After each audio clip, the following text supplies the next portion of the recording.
I got myself some boots from Value Village for 20 bucks.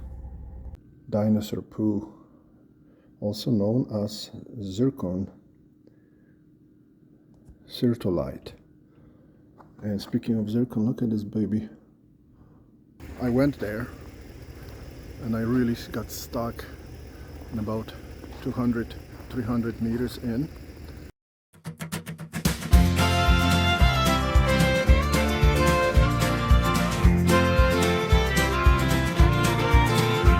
Well, Raph wakes up at sunrise with a pickaxe in his hand.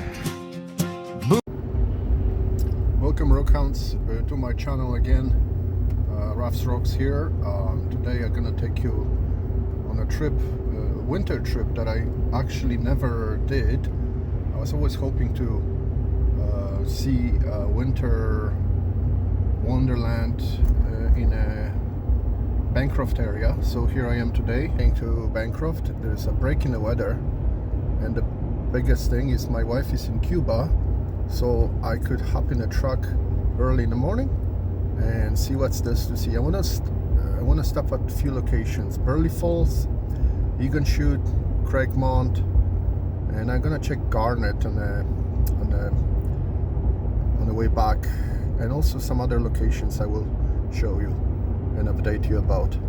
Okay, so join me for this trip, and I hope you have fun. Well, here you have, guys, Burley Falls in January. High water, obviously, from a little bit of melt in the last few, and the lake levels are regulated by dams here. There's a bridge there. I can't get access to that little park that is down the road this way, but here it is, location number 1, Burley Falls in January. Still beautiful place to see. Let's see what's next. Let's go back towards Bankroft. What do you guys think? Isn't that pretty? Oh, that's beautiful drive. You got a fresh coating of snow and feels like winter wonderland. The sky is blue. Beautiful. You know, guys, you know what, guys, when I start coming here 15 years ago, I remember Bankroft had 3,500 population. Now, but I just was at outskirts of the town, it says 4,100. One of the small towns that actually grows, which is unusual. I'm gonna go to actually Museum, because I always come here on weekends, and Museum is always closed on the weekend. So Museum is right here when the old train station used to be. I'm gonna turn left and see if they open for business, because I would take some footage and show you some local minerals from here. Let's hope it's open.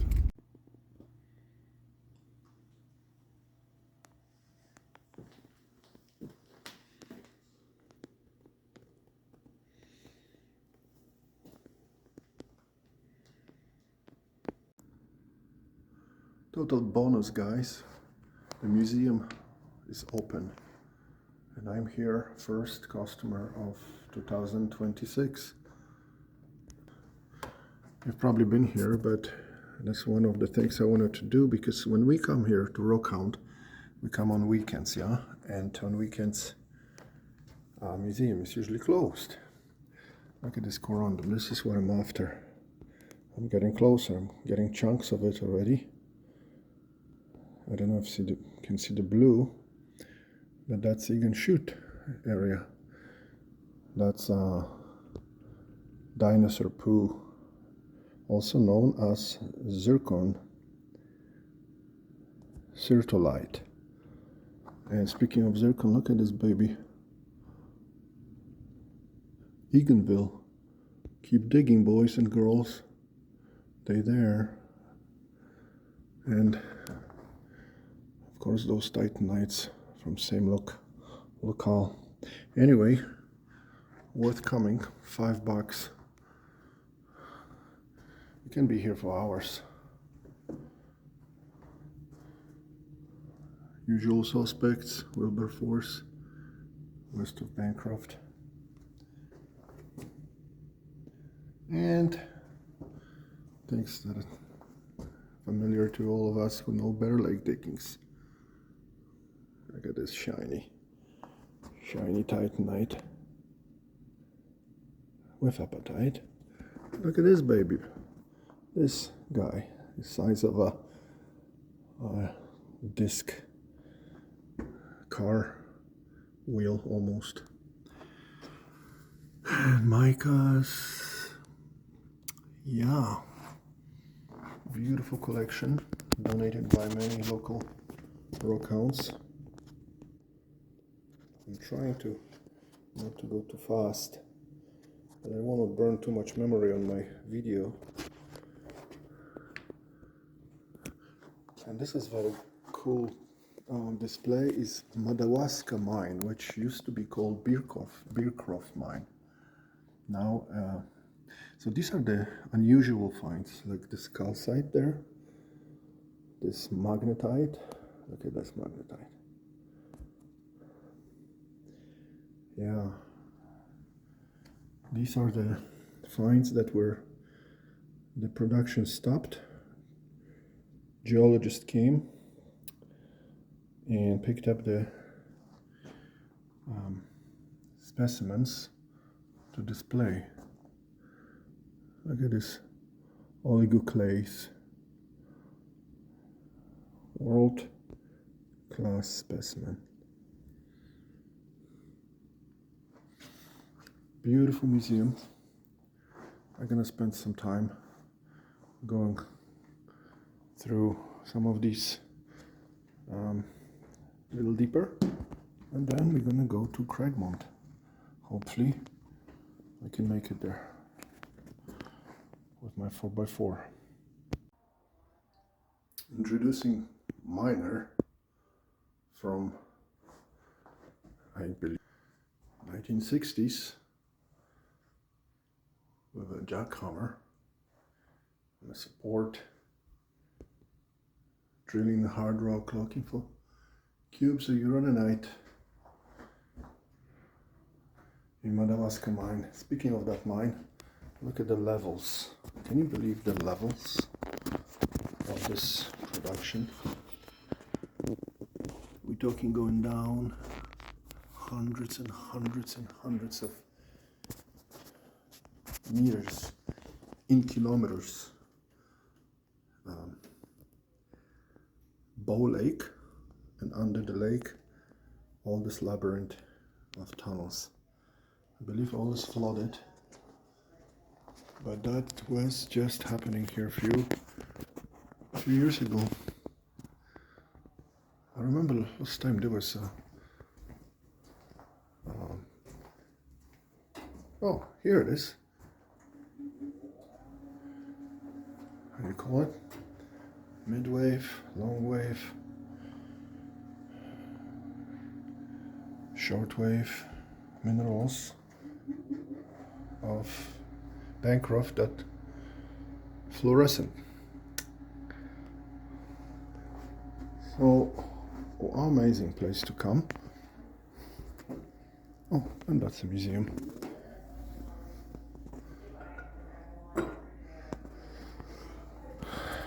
Yeah, maybe you can enjoy some of these molybdenites. By the way, a lot of this stuff from Jeffrey Mine, which is more like in Quebec area, is donated by very well-known Mr. George Thompson. I don't know if he donated all these or if he just loaned to the museum, but that's all his collecting. Unbelievable. Every single one of them is George Thompson, and many people know him. He comes often to the meetings to give a speech about many different topics. And then you have fluorite from Madoc. Yeah. What else? Diopside, Dog Lake, Cranberry Lake, everybody knows that. Corundum again. molybdenites.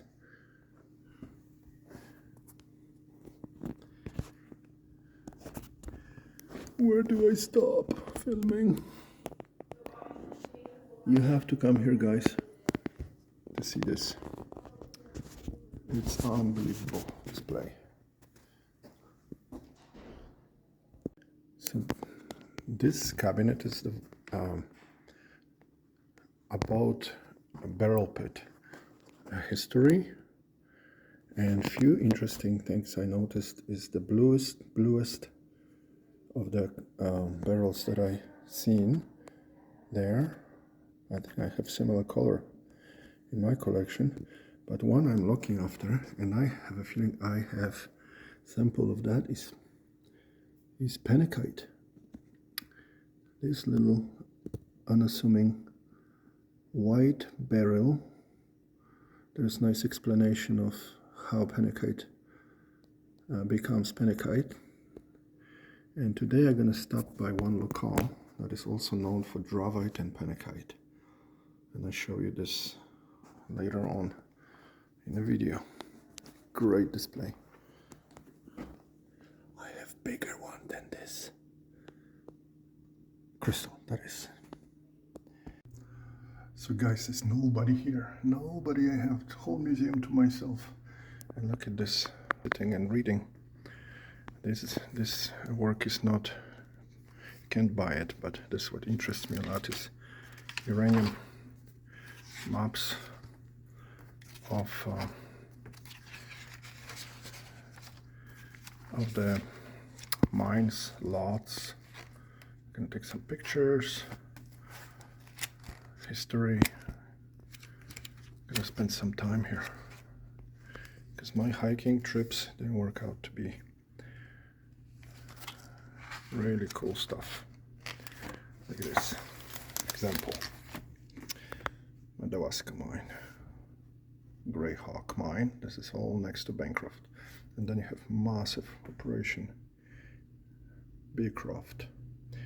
That's closer to Dino Road. And then you have Dino Mine. So anyway, not for everybody, but really interesting to me. And then we're gonna look at some minerals again.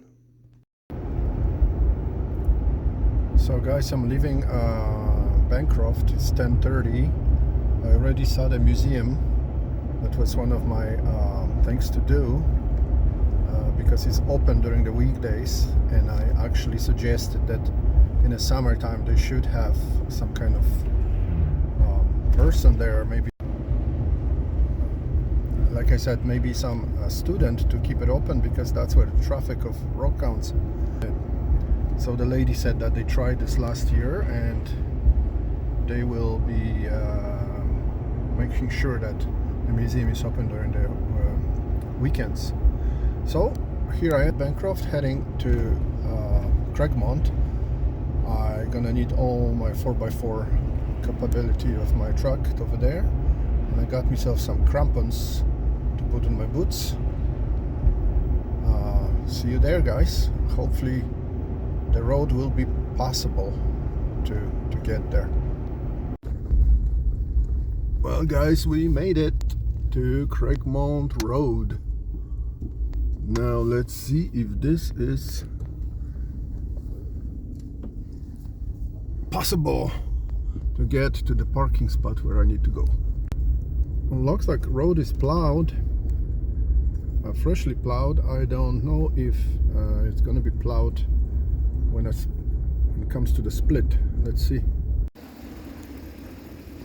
So guys, a portion of my trip that involves going to Craigmont, which is road, it's not gonna happen because I went there and I really got stuck in about 200-300 meters in, and later on the road becomes a lot more steep, and it's another kilometer or two. So up to here everything is plowed, and somebody parked their vehicle, probably going there by foot. So you have to make a decision sometimes. Well, I made it here. The weather changed, really cloudy, so I won't be able to see beautiful views. That's what I came for, views. Because obviously I got a little scared, but I was able to turn around. This snow is so fresh, and I thought there's gonna be more snowmobiles there, and it's like so slippery. So Craigmont portion of my trip is no go. Well, let's go to take scenic route through Bolter Road, and maybe we go to Eganshute, see if they open. One of the highest points in an area on Bolter Road is if you get off Bolter Road and go to Fort Stewart. And too bad the weather turned foggy, but that's a very beautiful scenic route you can take. I'm gonna take you guys on the steepest road in Bankroft, because all our trips involving cliffs and waterfalls didn't work out. So here we are, climbing. I have my 4x4. I hope I won't roll back. I want to buy a piece of land here. Once I saw to the left, there's a vacant place. I don't know if it's, oh, it's there, where this man is. What do you think? Should we buy property here and live on top of the world? Pretty steep, eh? This one. That's vacant. Look at that, under those pines. With the view of Bankroft downtown. And that goes down to Snow Road. Coffee ready. Cliffs covered with snow. Every so often there's a huge chunk of the cliff falls off, and I wonder what's in this fresh break, because this area has some interesting minerals called over there. So those two pines on the top, that's the eagle's nest, and there is some nice crystals of minerals that come from this area. So you have to be very flexible to change plans sometimes. I'm approaching Lambiel. To the left there is a couple of roads that lead to very interesting farm, locale that has dravite and phenakite. And if you in this little village Lambiel, there is a nice little place called Teddy Bear Inn. I think that White House, oh no, it's right here, that you can have a very nice rest. And then there is a road that connects you to 28 highway close to Eganshute's very picturesque road. But my plan, you have to be flexible. I could not do any hiking because all the places I went were covered with 2 feet of fresh powder. I was hoping for some kind of compacted trucks of snowmobile activity, but I would have to walk a lot to my destination in a deep snow, which I am not ready to do today. But I decided to go. Initially I was planning anyway, so I'm gonna take this highway down 62 down to turn off to Coal Hill. Gonna stop there, talk to somebody about some interesting stuff that was happening there in a long time ago, and then I'm gonna stop by one road cut which is accessible from the road for Garnet. forgot the name of the, you know, everybody knows the red garnet there. I never really had chance to stick around for longer to pick up some stuff from the wall, but maybe I will do it today. So let's see what we can do. Yeah, I'm in a coal hill, guys, but everything looks like it's so sleepy and covered with snow. I think I'm just gonna continue to the road cut, check for some garnet, although I'm not sure it's gonna be possible to even pick up some garnets there, because there is so much snow on the side. Do you guys see all this plowing? Ditch is gonna be full. Let's go see. Regardless, the ride is great. I appreciate gas is cheap today, only 1.17 plus CAA discount. So I'm gonna be slowly getting home, and for $70 round trip Craig Mountain back, that's not too bad for the day. Let's go find some garnet. We got the road cut. Look at this, plowed all the way to the rock cut. Shondell Lake road cut garnet. I don't think I'm gonna find anything, but we can try. So garnet is in those calcite lenses along the walls, but you know what? When I step closer to the wall, I'm just sinking all the way to my how do you call it? Hip. So I think this is more like a summer project. You have to be patient. Be patient here. See? That's all is there.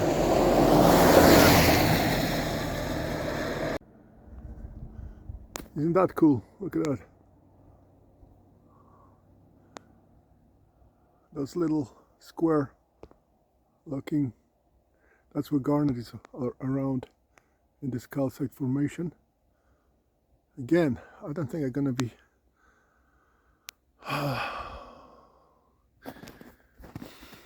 much. See the red guy right there?